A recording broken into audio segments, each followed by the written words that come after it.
Greetings, ladies and milligans, and welcome to today's edition of re440, where I take old stories I've narrated and update into modern audio standards. This particular story is called Mother Strife, written by Black Lister. Zargon was troubled, which was a new sensation for her. Her skin crawled with the billions of creatures who called themselves by her name, and they were a violent, warlike race. But they were proud of what they were, and of their history of unprecedented victories against outside invaders time and time again. When she begat them, she did everything in her power to nurture them. As a doctor might introduce a weak virus into a healthy host to inoculate them, she fed them weaker species as abject lessons, as food, and as thralls. It was because of her ministrations that her beloved children had never known defeat. She loved them dearly, and naturally felt pride in their accomplishments. How many millions of years of evolution had brought her spawn to the top of not only her own ecosystem, but also to the forefront of the galactic society. Of other apex civilizations, only 5 she deigned to consider potential rivals for her children. The Hakak were an insectoid race with vast wingspans and deadly stingers. Their patron, Hakax Prime, was dogmatic, pretentious, and wanted everything just so. It's no surprise that she favored a hive-minded race as her children. They were expansionary by nature and sought the resources they needed to survive. But they were devoid of individualism and pride, a fact that Zagan disdained. Who would not take pride in the handiwork of their evolution? But they ruthlessly defended their territory, throwing away thousands of drones to hold off invaders. What a waste. The Umari were large apish creatures whose populace was only barely sapient, but the few who possessed any form of intelligence launched their species into space. They were bumbling brutes who made excellent slavers, but had eventually learned respect when they foolishly encountered her Zirconi. The Gavanino were small herbivores who terraformed planets to suit their unique biology, which was wholly unique in the known galaxy, and they had few qualms with assuming ownership of already colonized worlds. Their patron instilled in them a supreme dismissive ignorance, which annoyed Zagan to no end. Her children had checked their expansion with cleansing fire. The Lep were an aquatic race who, thanks to their isolation in the planet's great oceans, became apex predators with an advanced scientific sect based on strength. Strength equaled intellect, intellect equaled strength.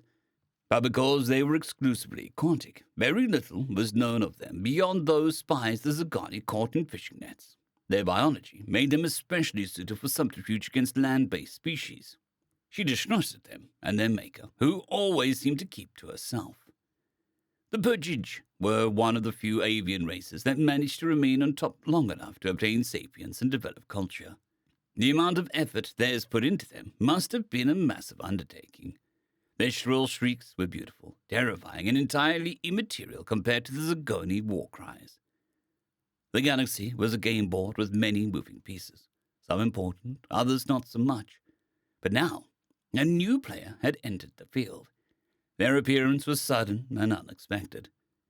One by one, the many species of the galaxy made contact with them, and some even, to her confuddlement, were quick to pledge non-hostilities, which in her experience was rare for the established to do with an upstart species. Like a roiling wave, they swallowed space hungrily, settling on otherwise uninhabitable worlds and claiming unimportant resources. And always, they approached with displays of force, yet greeted with warmth and generosity. Zagan did not understand them, so Zagan went out and sought the knowledge of her peers. First, she went to Hakak Prime, who was shaping a new hive designed to inspire her children within dreams, and inquired of her about the Terrans. But Hakak Prime shook her head. I have also sought to learn of them, but they do not understand our means of communications. Perhaps Purgij might know more. So Zagan went to Purgij, who was examining a new color palette to bestow upon her children's feathers, and asked her, "What do you know of the humans?" Purgij replied, "My children do not notice those species that crawl along the ground, and we have not yet exchanged words, probably. Lep knows more than she lets on. Speak with her. See if you can loosen her tongue." So Zagan went to Lep and summoned her out of the waters. "Lep, I know you lurk in the depths, as many seas and lakes are of innumerable worlds. Tell me what you know of the Terrans. And Lep replied, her breath like rotten flesh. I have seen much that you cannot, but my children's sight does not pierce the Terran oceans, and the voices of all who venture thence are now silent. If you seek, I can tell you where to find him, but if you wish to know more, speak with Amori. So Zagan went to Amori and leveled the spear at her. Her force was the only language Amori knew. Speak now, for I know you have learned of the Terrans. What do you know of them? Amori growled at the spear and replied, They are wheat workers, who are increasingly disobedient. They are easily killed and cannot win physical dominance. They are not worth waging war with, as I know you are apt to do. My children are ready and waiting for yours, if that is what you seek. Zagan withdrew his spear. No, one day we will come to blows, and I will show you that my children are stronger. Until then, I do not wish you ill. Which was true. Amori was an equal, matched for her children's strength. She had no doubt that she would win, but she relished the thrill that the thought of such conflict might bring. But that was for another time. I still do not know enough about the Terrans. Who else might be able to tell me thus? And Amori pointed south at the galactic plane. I urge you speak with Lap. If she has disappointed you, then Gaffanino will set your desires. And so Zagan went to Gaffanino and asked, What do you know of the Terrans? But Gaffanino did not respond. She sat holding the broken shell of the planet's crust, a failed terraforming export that always left her in a gloomy mood. Zagan asked her again, What do you know of the Terrans? This time, Gaffanino threw the broken piece to her, saying, Here, take and behold the handiwork of the Terrans, who would not cede a claimed world to me. Zagan peered close and saw the burnt crust of a once beautiful forest, and the dry seabeds of former oceans. The Terrans did this, she asked with surprise. Gaffanino did not answer, but stewed in the incensed gloom. Zagan pursed her lips. Tell me where they are. Gaffanino pointed dismissively and fretted over the ruined world in her hands. Not that she didn't deserve it. Her children were often the targets of the other's ire for claiming and terraforming already colonized worlds. Zagan felt an instant kinship with these Terrans for this combatic act alone. But she would reserve ultimate judgment for later. And so she traveled deep into the arms of the spiraling galactic plane until she saw in the distance a woman who sat with a book in her hands. Zagan spoke to her. I seek the Terrans. Do you know where they are? I have searched far and wide, for I wish to get a measure of them. The woman looked up from her book with uncaring eyes. She laughed. You seek my children? Then behold them in their glory. She spread her arms, and Zagan saw a world covered in great green forests, crushing seas and endless deserts, whirling clouds and iron cities. She watched as the great vessels hung in orbit and shifted to and fro about the system, and she saw for the first time the bipedal Terrans. She was unimpressed. These are Terrans. They are nothing like what I have heard. And Terra spoke with spite and ire. They really are, but do not underestimate them like I did, or your children will suffer. Zagan felt her hairs bristle in reaction, but she caught the turn of phrase. Like you? What do you mean? Terra looked down at the planet. When I sought to develop life, I did so at my whim, but I never wanted them. She spoke without a spared glance at Zagan. Did you know they were once the primal apes? They couldn't speak, use tools, or aspire to anything beyond eating and mating. Did you know they were often hunted by larger, fiercer, more cunning predators? Zagan nodded her head. I did not know, but I am familiar with the situation. I imagine you spent much time and energy helping them, as weak as they are, she boasted. But Terra turned to her and smiled with an expression that made Zagan's skin crawl. Did I? I don't recall ever doing such a thing. She regarded the planet before her. I always hated them. Their entire nature is like oil to pure, clean water. They are foolishly arrogant. They are self-important heretics, liars, killers, rapists, and villains who fancy themselves benevolent givers of grace and goodness with hearts of gold. Oh, how I wanted them dead. She turned and held out a hand to Zagan, who looked into her palm. Therein was a multitude of sharp-fanged creatures with spikes, spines, vicious eyes, and insatiable, indiscriminate appetites. These were my favorites. They ruled me for many years. They killed and ate all they pleased. They were kings of the earth above all animals, and they kept humans' ancestors in check. And I was pleased with them. At the time, I thought that they were the perfect predators and herbivores, untouchable except by their own kind. And then, the animals in our hand were swept away by a blue and white Arctic. The cataclysm, some say that it was an asteroid impact that caused an ice age, others a great flood that covered the earth.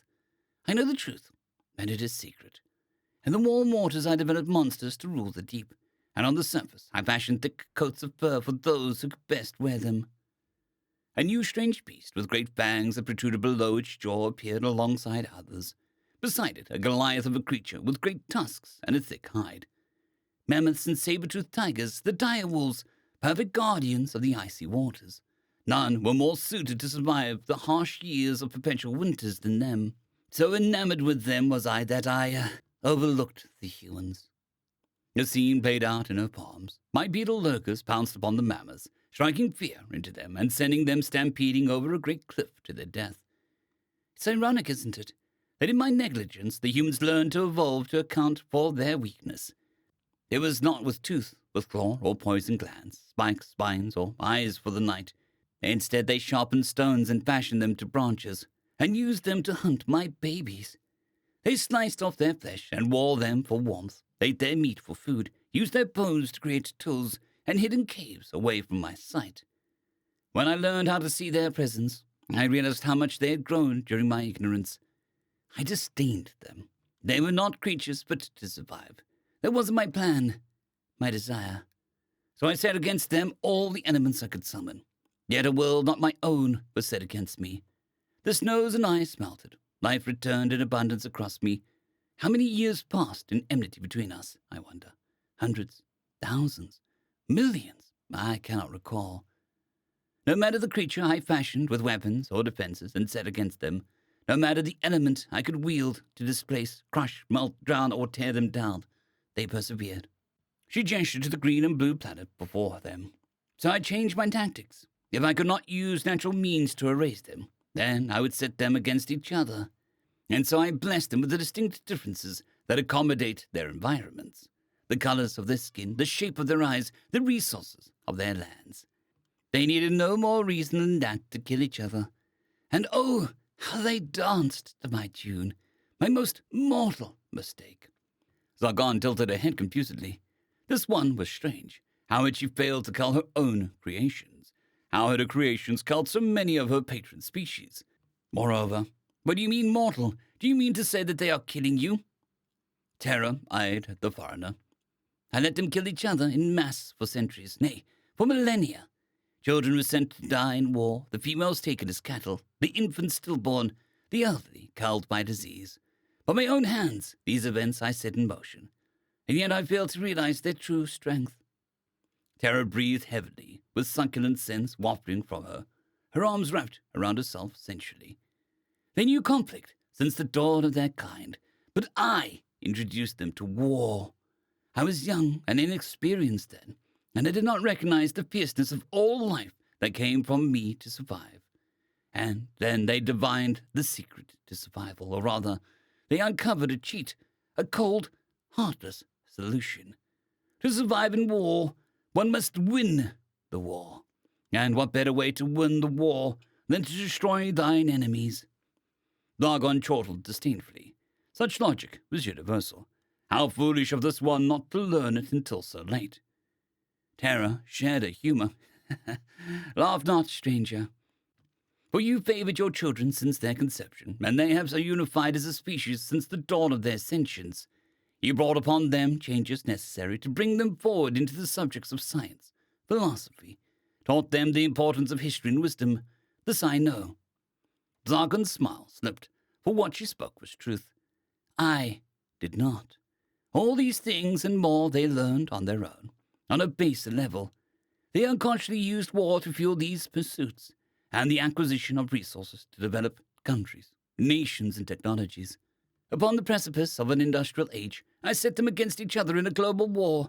and from those losses I fueled the desire for revenge within the defeated, and another war consumed them.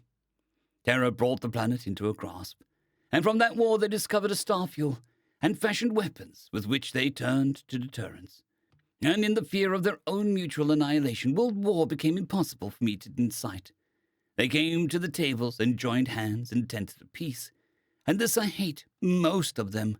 Her teeth, reminiscent of those the Terrans who were also humans possessed, flat and grinding, with sharp bangs menacing. Zargon had not noticed it before, that omnivorous implication. They pretend to love their fellows, all the while hiding a knife behind their backs. Knives that would kill even me. She laughed heartily, startling Zagon. Isn't it funny, I, who set my will against them since the dawn of time, have become their unwitting hostage in the very conflicts I stirred up amongst them?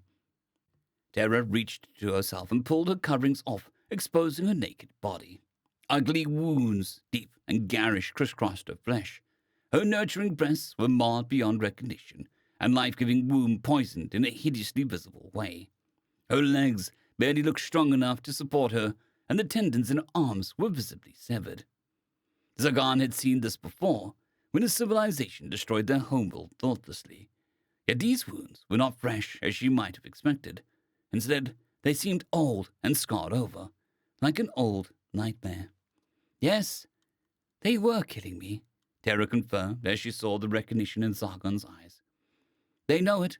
They keep me alive as best they can, only so that they can harvest me in the autumn, survive me in the winter, sow me in the spring, and ravish me in the summer, and all the while populate me with many millions of gnawing mouths. Terra raised the planet to her face with a sickening, sweet, treacherous, honest smile gazed upon it. She breathed in a shuddering breath that Zagan recognized was born of ecstasy. A pungent scent of arousal wafted through her nose. Tears escaping Terra's eyes as she gazed longingly at the world perpetually caught between life and death. I have hated them for so long, and yet they have struggled and survived me. Now they tear my flesh apart to fuel their forges, to heat their homes, to fill their glasses. They hunt my ecosystems bare and scour my skies thin. Don't you see? She smiled like the proudest mother in the entirety of creation. Do not those who have endured, embraced, and returned my hate not also deserve my love? Zargon grimaced at the woman in disgust. You are pathetically a foul creature. You have been bested by your very own creations. It's no wonder you have been ravished to the point of insanity. Terra did not rise to her taunt, and instead stared longingly at the geography of the world. Even now I inflame their lusts, bestowing girth and length to the males and fertility to the females.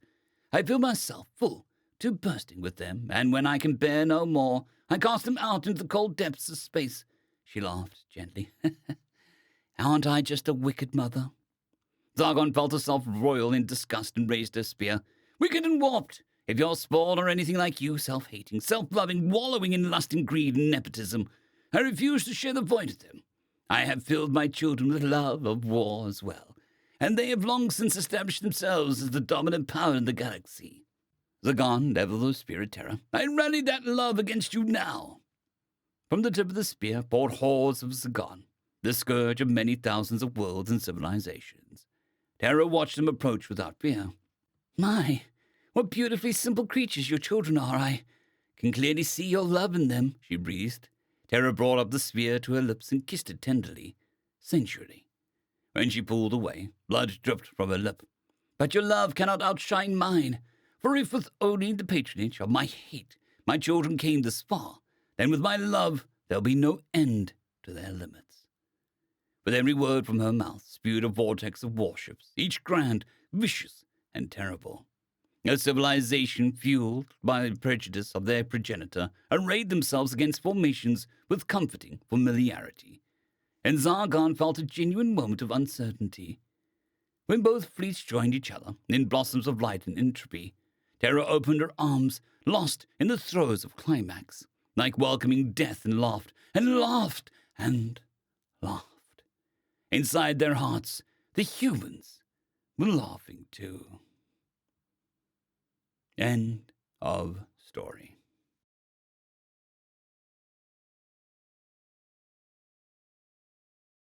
I'd greatly like to thank our Tier 5 channel members, Casper Arnholt, John Creighton, Manatharia, 050, Dragzoon WRE, and Elijah Silvercross. Thank you very much.